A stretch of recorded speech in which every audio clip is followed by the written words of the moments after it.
Well, I was wrong. Salutations, Imperial citizens and Battle Brothers. I am Brother Tobias, and I welcome you to this video about how to play Ultramarines in the October 2024 update. First, let's get some things straight. These updates have caused a lot of kerfuffle, especially for me. I have been pretty negative about them, and I have to admit I was wrong, and I have been proven wrong by the community, and I feel like it is my job to make things right so the negativity doesn't stand, and I have to admit that I'm wrong and also show you how I was wrong. So first of all, what happened? So the bad things that happened in the field manual update is Eradicators went up, Apothecary Biologists went up, Fire Discipline went up, and Secret Missions got nerfed.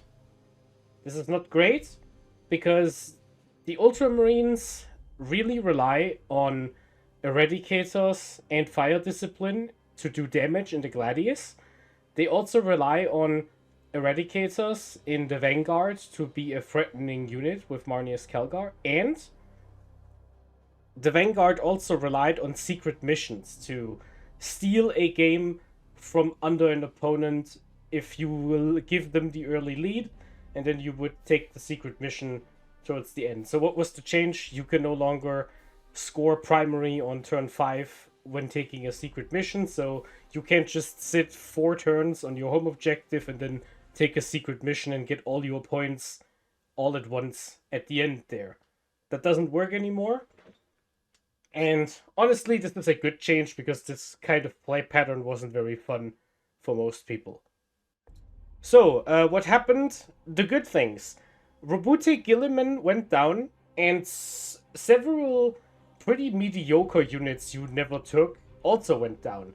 Things like Suppressors, Reavers, the Invictor Tactical Warsuit, the Storm Speeders, just units you would never use. The Ballistus Dreadnought also went down. So there is a few things that went down pretty decisively. Also, Captain Uriel Ventris got his ability changed. It used to be Uriel Ventris allowed his unit to use a stratagem you have already used that turn, even though you are battle shocked. So a battle shocked unit could double up on a strat. You didn't get it for free, like with a normal captain, but you could use stratagems while battle shocked. With the change in the data slate 3 months ago, that changed how all of the command point influencing rules worked. That meant you would never get Uriel's ability, because you couldn't double up on strat, and all that ability essentially did was you could use stratagems while battle shocked, which wasn't the most useful thing. So now Uriel Ventris has been changed in the FAQ. You can find that on the Games Workshop homepage in the download section.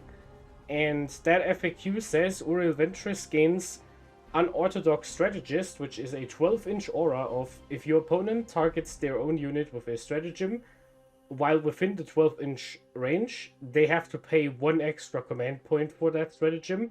And this rule is not cumulative with other rules with similar effects, like the Shadow War Veteran enhancement in the Vanguard or the Calidus Assassin. Still, this is a really good rule, and for the second time this edition, I have underestimated how good this rule actually is, because several things happened. Ultramarines won a Open. The Denver 40k Fight Club Open 102 players was won by Ben Neal on Ultramarines.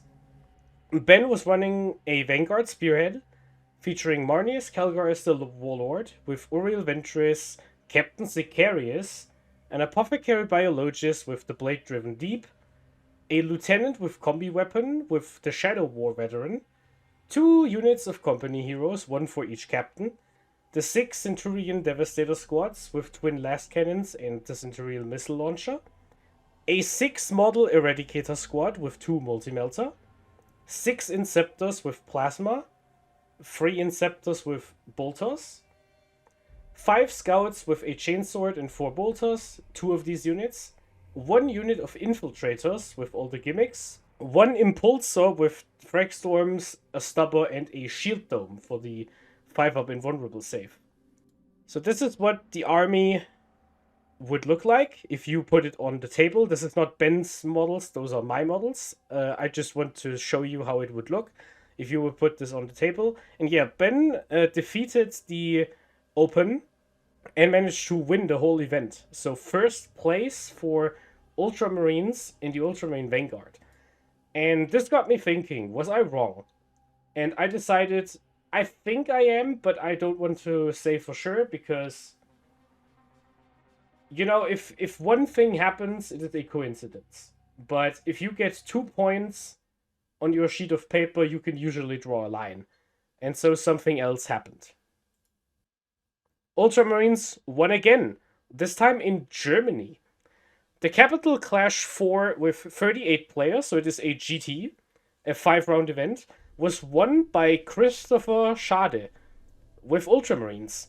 Also playing a Vanguard Spearhead, this time featuring Robute Gilliman as the Warlord, Marnes Kelgar, Uriel Ventris, Captain Sicarius, an Apothecary Biologist with the Blade-Driven Deep, a Captain with Jump Pack with the Ghost Weave Cloak, which gives the Captain a Lone Op and Stealth, 5 Assault Intercessors with a Power Fist and a Plasma Pistol, 5 Company Heroes, 6 Centurion Devastators with Last Cannons and Launchers, 6 Aggressors with Boltstorm Gauntlets and Fragstorm Grenade Launchers, 5 Scouts, 5 Infiltrators, and 3 units of Suppressors. Just normal Suppressors. So, this list is so out there, I can't even show it to you fully painted. Because this is the grab bag of junk. This is the sock full of pennies that Christopher used to win this GT all the way up in Berlin. And Christopher won some hard-fought battles. He beat Wotan, he beat Knights, he beat Chaos Demons. So this list is pretty much a hero hammer list. A lot of characters. You have the big Kelgar unit with the aggressors this time as a melee unit and a horde clearer. You have a lot of suppressor squads for actions and doing the missions. You have Robute Gilliman to make all of your stratagems cheaper. You have a battle line unit, maybe for secret missions. And you have some infiltrators to prevent the deep strike. While the Centurions go to town. So both of these lists do basically the same thing. You use the Centurions to deal most of your damage, and you use the guerrilla tactics stratagem to get them back into reserves, and you just have to delay your opponent from rushing you, while the Centurions just remove critical threats every single turn. It is a very, very good army, and we have seen it perform twice. So where does this lead the Ultramarines? I would say this leaves us in a really good spot. So after all of my lists went up by 30 points, I genuinely thought the sky was falling, because Space Marines weren't doing really well, and then we also got worse, which isn't a great thing to happen, but I've really underestimated how good it is to have Uriel Ventris with a Vect effect. So while other chapters are still really struggling, I feel really bad for Salamanders and White Scars and all of the other Codex chapters, but Ultramarines genuinely made out like bandits here. Robute Gilliman becoming a playable 285 points is really good. You can also run him in a Gladius list. You don't have to play a Vanguard if you don't own Centurions. You can play a Gladius, Advance and Charge, do some stuff here.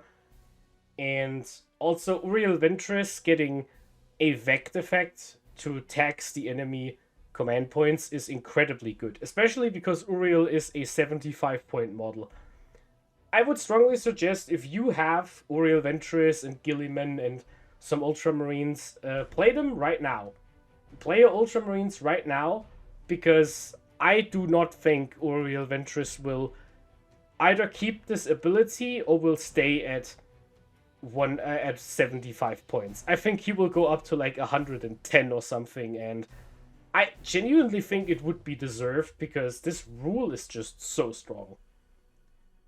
With that said, courage and honor, battle brothers. We march for McCraig.